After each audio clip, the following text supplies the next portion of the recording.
9h04, a gente começa a semana com o quarto dia de intensos ataques entre Irã e Israel. Gente, os iranianos lançaram quase 300 mísseis balísticos ao longo de todo esse último final de semana em diversas regiões de Israel, incluindo a capital Tel Aviv.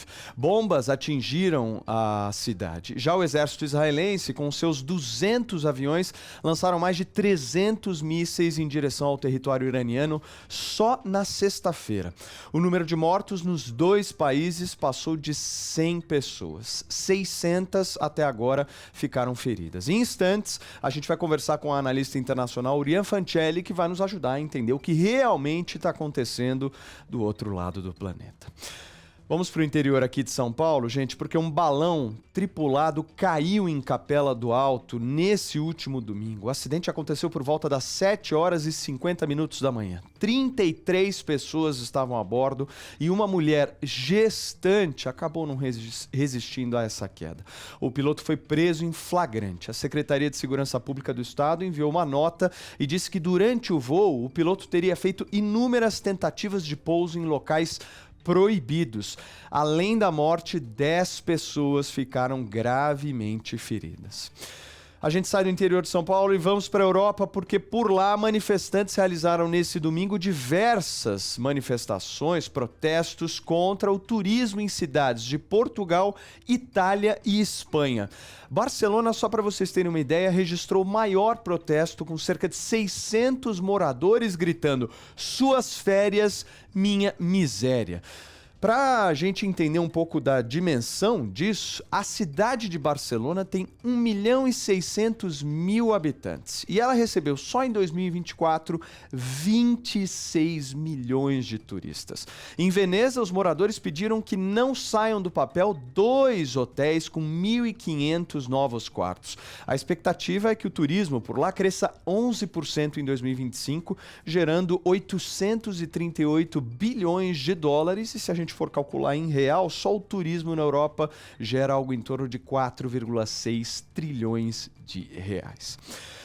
Eu saio da Europa, estávamos no interior de São Paulo, fomos para a Europa e agora eu vou para o Peru, gente, porque lá aconteceu um terremoto de magnitude 6,1 e atingiu Lima e todos os seus arredores, causando uma morte na capital peruana e diversos deslizamentos de terra. A Polícia Nacional confirmou que um homem de 36 anos morreu esmagado pela queda de um muro sobre o carro em que se encontrava no Distrito de Independência, na capital. O terremoto provocou a suspensão momentânea da partida de futebol entre Sporting Cristal e Deportivo Garcilaso pelo torneio Apertura. E esse vídeo do momento em que o jogo é paralisado você encontra no nosso perfil do canal nas redes sociais. Vamos falar um pouquinho de Datafolha, gente, porque a nova pesquisa Datafolha mostra que quase metade dos brasileiros, cerca de 47%, com 16 anos ou mais, avalia que os recursos públicos do país são suficientes, mas estão sendo mal aplicados em serviços para a população. Nas consultas realizadas no ano de 2019, para todo mundo estar na mesma página, o primeiro ano do governo Bolsonaro, esse número era de 36%. Percentual que ficou em 38% no mesmo ano, no mês de dezembro. Já no governo Lula, se a gente analisar, o governo Lula 3 começa com 40% das pessoas em dezembro de 2023 achando que os recursos eram suficientes. Esse número subiu para 45% e aí chegou nos 48%. A pesquisa foi realizada nos dias 10 e 11 de junho, com 2.004 entrevistas em todo o Brasil, distribuídas em 136 municípios, e a margem de erro é de 2 pontos percentuais para mais ou para menos, dentro do nível de confiança de 95%. Agora, olha essa notícia aqui, ó. Líderes do MST, o Movimento dos Trabalhadores Sem Terra, acusam a gestão do ministro Paulo Teixeira, ministro do Desenvolvimento Agrário, de inflar estatísticas de novos assentamentos e afirmam que os dados divulgados pelo governo Lula não refletem a realidade vivida pelos camponeses. Segundo eles, o governo tem anunciado como terras entregues áreas que ainda não foram reconhecidas como desapropriadas pela Justiça. Segundo eles também, os anúncios têm servido servido apenas para os propósitos de divulgação do Ministério, sem impacto real na vida dos acampados. O Ministério do Desenvolvimento Agrário do governo Lula rejeita essa acusação e afirma que tem trabalhado com transparência que nunca antes foi vista. Além disso, atribui dificuldades nos últimos anos a problemas herdados da administração de Jair Bolsonaro. E olha, o chefe da equipe de defesa de Mauro Cid, o advogado César Bittencourt, afirmou que o tenente-coronel não deve explicações sobre a viagem de sua família aos Estados Unidos e disparou ainda contra o procurador-geral da República, Paulo Gonet. Dane-se a PGR, a vida do Cid segue indiferente à existência do processo. Foi o que escreveu o advogado Bittencourt ao jornal Folha de São Paulo, gente.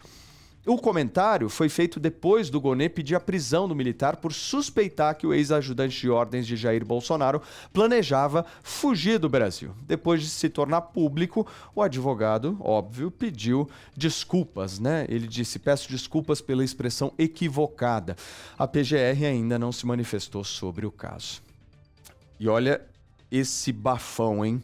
O deputado estadual Lucas Bove fez um novo pedido à Justiça na última segunda-feira para que a sua ex-mulher, a influenciadora Cíntia Chagas, seja proibida de fazer publicações que mencionem acusações de violência doméstica, solicitando ainda a sua prisão preventiva em caso de descumprimento da regra. Vocês se lembram, a comunicadora registrou um boletim de ocorrência contra o deputado em setembro do ano passado, acusando-o de agressões físicas e psicológicas, o que ele nega com veemência. A defesa da Cíntia fala em tentativa de censura prévia e diz ainda que há uma estratégia deliberada de revitimização e tentativa de manipular a opinião pública contra a mulher que o denunciou.